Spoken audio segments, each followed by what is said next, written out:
Kita teruskan pada pagi ini majlis ilmu dengan fadilat zikir, yaitu hadis tentang kalimah thayyibah. Hadis yang ke-16.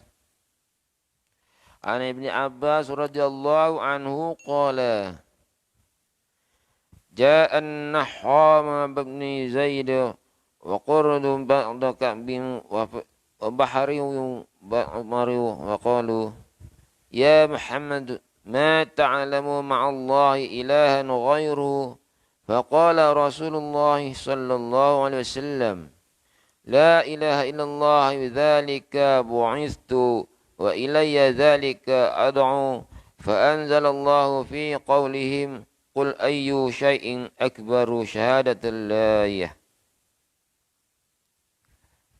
Hadis daripada riwayat Abu Ishaq, Abu Munzir dan lain-lain. Mafhumnya, Sayyidina Abdullah bin Abbas radhiyallahu anhu berkata, telah datang 3 orang kafir, Naham bin Zaid, Qurt bin Ka'ab dan Bahri bin Amr kepada Rasulullah sallallahu alaihi wasallam. Lalu mereka bertanya, wahai Muhammad, tidakkah kamu mengetahui terdapat Tuhan lain selain Allah? Maka Rasulullah sallallahu alaihi wasallam menjawab, La ilaha illallah. Yakni tiada Tuhan yang layak disembah melainkan Allah Subhanahu wa taala. Dengan kalimah ini aku diutuskan dan aku menyeru manusia kepada kalimah ini. Lantaran itu Allah Subhanahu wa taala menurunkan ayat Qul iya syai'un akbaru syahadah. Keterangan, Rasulullah sallallahu alaihi wasallam bersabda, dengan kalimah ini aku diutuskan, yakni aku dihantar sebagai nabi untuk menyeru manusia kepada kalimah ini. Sabdaan baginda Rasulullah sallallahu alaihi wasallam tersebut bukanlah bermaksud bahawa hanya baginda sallallahu alaihi wasallam dikhususkan dengan kalimah ini. Bahkan semua nabi telah dihantar dengan membawa kalimah ini. Semua nabi menyeru manusia kepada kalimah ini. Daripada Nabi Adam alaihissalam sehingga kepada Nabi yang terakhir, Rasul yang dibanggakan, yaitu Nabi kita Muhammad sallallahu alaihi wasallam. Tidak ada seorang Nabi pun yang tidak mendakwahkan manusia kepada kalimah ini. Betapa berkat dan betapa agungnya kalimah ini. Sehingga Nabi-Nabi dan agama-agama yang benar yang dibawa oleh para Nabi sebelum ini, kesemuanya menyeru manusia kepada kalimah yang suci ini dan menyebarkan kalimah suci ini. Sudah tentu terdapat sesuatu yang teristimewa sehingga semua agama yang benar, yakni yang dibawa oleh Nabi-Nabi sebelum ini, tidak terkecuali daripada menyebarkan kalimah ini. Bagi membenarkan kalimah ini, maka turunlah ayat Quran dalam surah Al-An'am. Qul ayy syai'in akbaru syahadah, yang menyatakan penyaksian Allah Subhanahu wa taala untuk membenarkan Nabi sallallahu alaihi wasallam. Disebutkan dalam sebuah hadis bahawa apabila seorang hamba menyebut la ilaha illallah, maka Allah Subhanahu wa taala membenarkan kata-kata hamba itu dan akan berfirman, benar apa-apa yang dikatakan oleh hambaku itu, tidak ada yang berhak disembah selain daripadaku.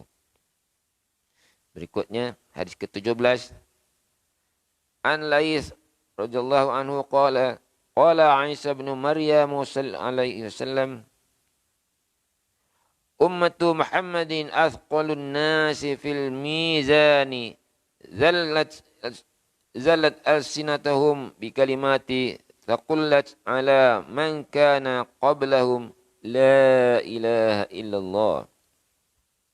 Hadis riwayat Asbahani. Mafhumnya, Hadrat Lais rahmatullah alaih meriwayatkan bahawa Nabi Isa bin Maryam alaihissalam bersabda, umat Muhammad sallallahu alaihi wasallam adalah manusia yang paling berat amalannya dalam timbangan pada hari kiamat kerana lidah-lidah mereka telah biasa dengan satu kalimah yang berat pada lidah sebelum orang-orang sebelum mereka, yaitu kalimah la ilaha illallah. Hadrat Lais alaihissalam rahmatullah alaihi meriwayatkan bahawa Nabi Isa bin Maryam alaihissalam bersabda, umat Muhammad sallallahu alaihi wasallam adalah manusia yang paling berat amalannya dalam timbangan pada hari kiamat. Kerana lidah-lidah mereka telah biasa dengan satu kalimah yang berat pada lidah orang-orang sebelum mereka, yaitu kalimah la ilaha illallah. Keterangan. Suatu perkara yang jelas bahawa sebanyak mana kalimah thayyibah tersebut disebut oleh umat Muhammad sallallahu alaihi wasallam, sebenarnya tidak pernah disebutkan sedemikian banyak oleh mana-mana umat sebelum ini. Bilangan ulama tasawuf bukan ribuan, bahkan jutaan, dan setiap ulama mempunyai ratusan murid.